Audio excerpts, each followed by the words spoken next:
А сега съм снимал. Кадри са закъснели, господин. То те първо започват снимките. Ама. Време за кафе. Отряда как е?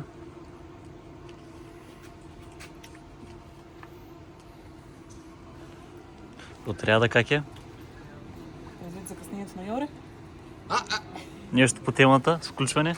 Не. Йорджи? За къде бързаш? Къде бързаш толкова? Че не те хванах аз от самото начало. Обикаля от 15 минути летището, като пакистанец. И търси.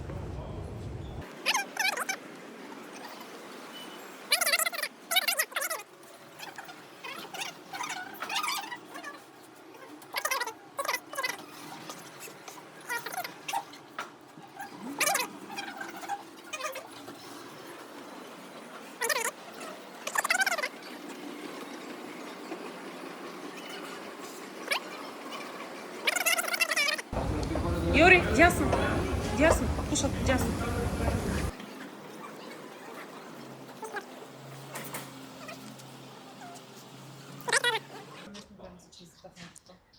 Така, получавате награда. Защото сега ми 30 връща на колата. А. Ще капсим 12 Какво на бе? Варна. Получаваш награда. Искам да си го разделяте, като говорите. Да. Трябва На да го репортерка на нова ли? трябва да го сложим на едно. Молив имаш ли? На един молив. Абе, Спомни ли капи? и падна. Уби. Защо ли се очудвам изобщо? Ма то на магнит ли е, бе? Не е на магнит. Сега ще го стискам. Задръж. Спокойно. Не е за индианци. Значи чупиш само фирмената техника. Как се слага? Така. Къде го искаш? Е, тук. Добре, и не пипаш. Тихо.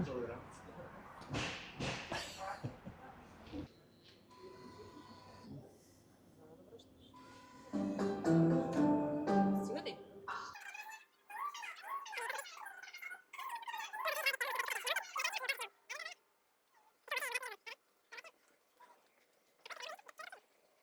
Ща да отидем. Там е завет. Две цигара ще изтърпя. Официално вече сме в Дортмунд. Температурата определено е по-ниска от Варна. Спокойни ли сте вече с кафе? Нищо не точно като говоря сега. Какво вика?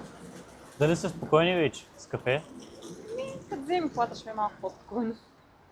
Чакаме. За колата трябва да стане 8, сега е 7:25. Решихме да изчакаме 1 час, понеже ако вземем колата за 4 дни и 1 час ще платим 5 дни. И я запазихме за в 8 и да я върнем в 7:30, за да имаме толеранс. Не знаем какво ще ни изненада, така че магарето прави някаква схема.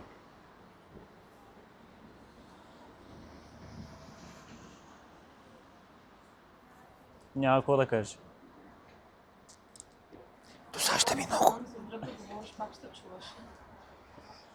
Току-що си взехме колата, по-скоро си взехме ключа, имаме номера на мястото на колата и неочаквано взеха ни 300 евро депозит, а преди това ни бяха предупредили, че депозитът ще бъде 1300 евро. Така че супер. Ваня, ето е колата. Кое? БМВ-та. Не брат, номер 8 сме и като гледам ключа сме със Сиат.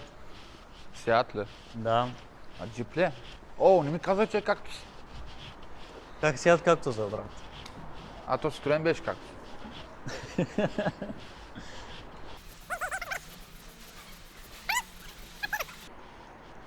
С кое сме? Само и с това. Сега сме намерили един автомобилен музей. Планираме да го посетим, но часа е 8:20. Музей отваря в 10:30. И сега търсим с какво да си уплътним времето. И за колата ли? Пиши самоля. Подпис. За какво е това, Любов? Довършим ти договора за колата. Ти ни я дадах, ако го довърши. Да не тръгна да нагоня, като излезем. А, Ама не, той виж, той посмотри в смугачката, се държа нещата. И сега ще питам да работи човек. Йори Скефен. И яко е ко? Вместо да пуснеш 50 циганки, брат, пускаш 2 такива и да какво става. Не използваме тази дума. Да, аз ще използвам. В момента сме пред автомобилен музей Pace. Чакаме да стане 10:30 да влезем. Намира се в Дортмунд и наистина мисля, че ще бъде интересно и ще има какво да се покаже. Оказа се, че в този музей има много повече, отколкото очаквахме. И реших това нещо да го направя в отделен епизод, който ще бъде качен по-нататъка. Само за автомобилния музей Pace. Наистина има много автомобили. Кадрите, които виждате в момента, са на подземния им етаж, който е с по-масови автомобили. На първо и второ ниво имаше доста супер коли, които ще видите, както казах, в следващия епизод. Очаквайте го. Разгледахме автомобилния музей и пушим по цигара и се отправяме към Бад Залцуфлен, който е на 120-30 км от нас. Да се настаним в хотела, ако така мога да го нарека, апартамента, който запазихме през Airbnb и да се напазаруваме. Какъв съм културен, а? Ти направо не мога да те позная. 50 евро няма маса за даване. Може и повече да е.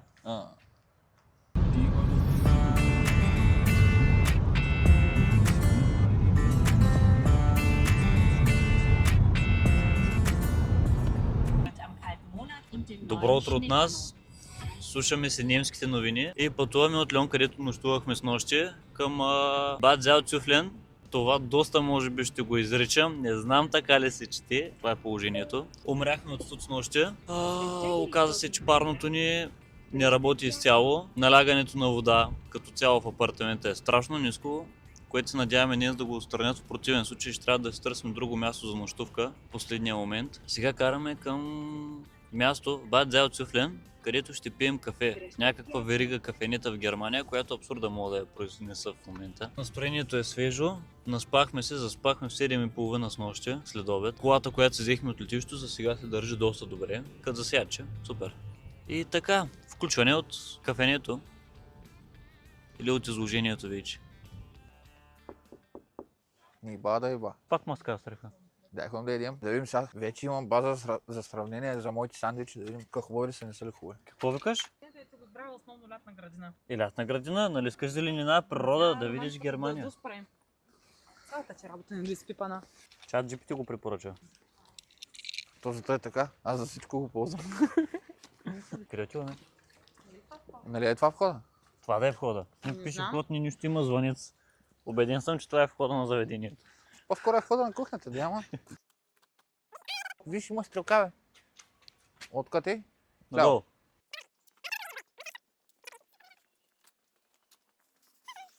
Гледам шахтата каки. Парарарарарарар. И тук не си поддържат канализацията. За проблеми с запушени канали, Варна Пайпс. Аз съм човека. Как беше лозунга на фирмата? Отпушваме канали всякакви. Кажи на на жената. Трънта пред заведението, защото отварят в 9:00. И в 9:00 вратите се отвориха.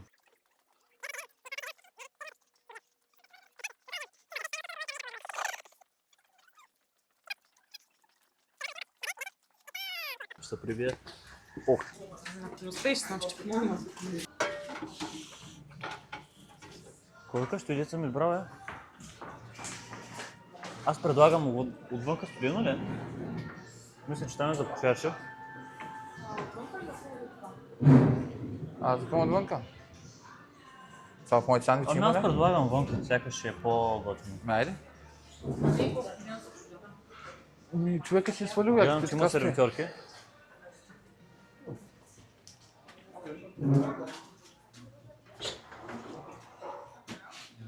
Защото виж има планинче, така може да се пуши. Няма да пушите ли? Дай вътре, после ще пуша. Заповядай. А ти оператор го играеш. А къде трябва да си платим? Къде ще седнем? Дай на уния маса е там.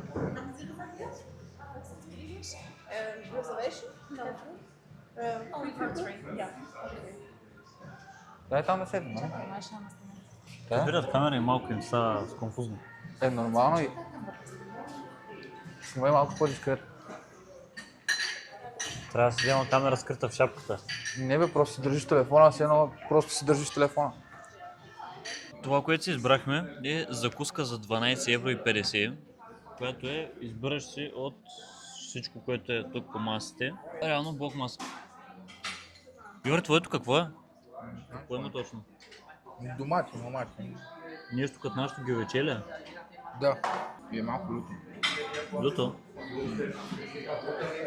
Намираме се вече пред мястото, на което ще е изложението и чакаме след около 20 минути в 10:45 да отворят парадния вход. Паркирахме се, все още няма много хора и тепърва ще разглеждаме какво се случва.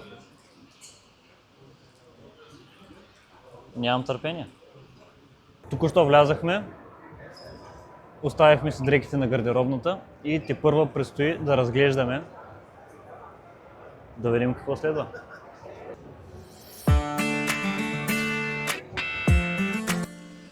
Това, което гледаме в момента е щанда на Killer Custom. Това са едни пичове от Литва, които правят брутални къстъм части и цели проекти за Харли. Агресивен стил, много внимание към детайла и супер качествена изработка.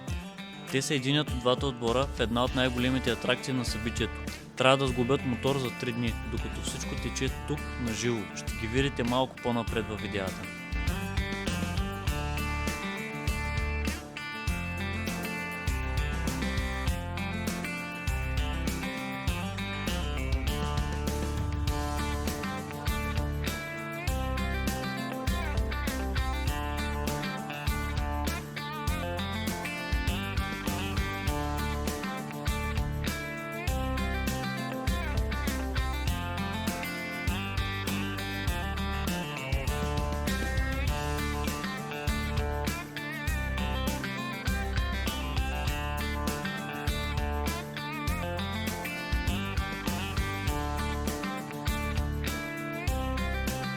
Повечето от тези мотоциклети, които виждате зад огражденията, са на частни лица.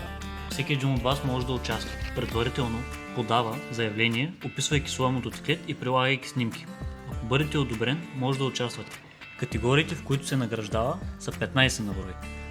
Най-луд мотоциклет, мотопед, новак на годината, Big Twin Performers, най-добра боя, Roadster, мотоциклет Metric, където приспадат главно японски мотори, спортбайк, бобър, чопър, кафе рейсър, олдскул, инженерно изпълнение, най-радикален мотоциклет и най-голямата награда мотоциклет на изложението. Ще ги видите в последния епизод от събитието, кои са взели първите места.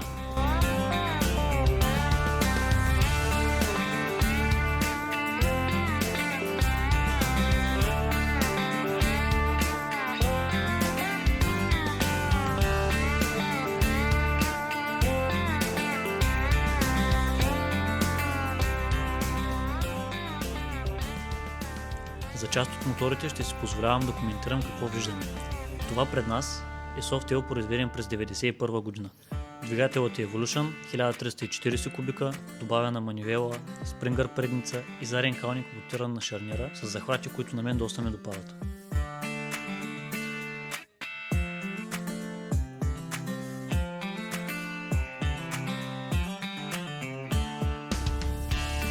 Това беше въведението от събитието.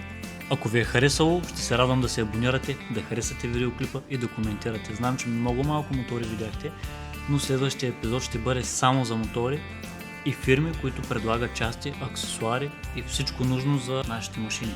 Не го изпускайте, предстои още много интересен материал.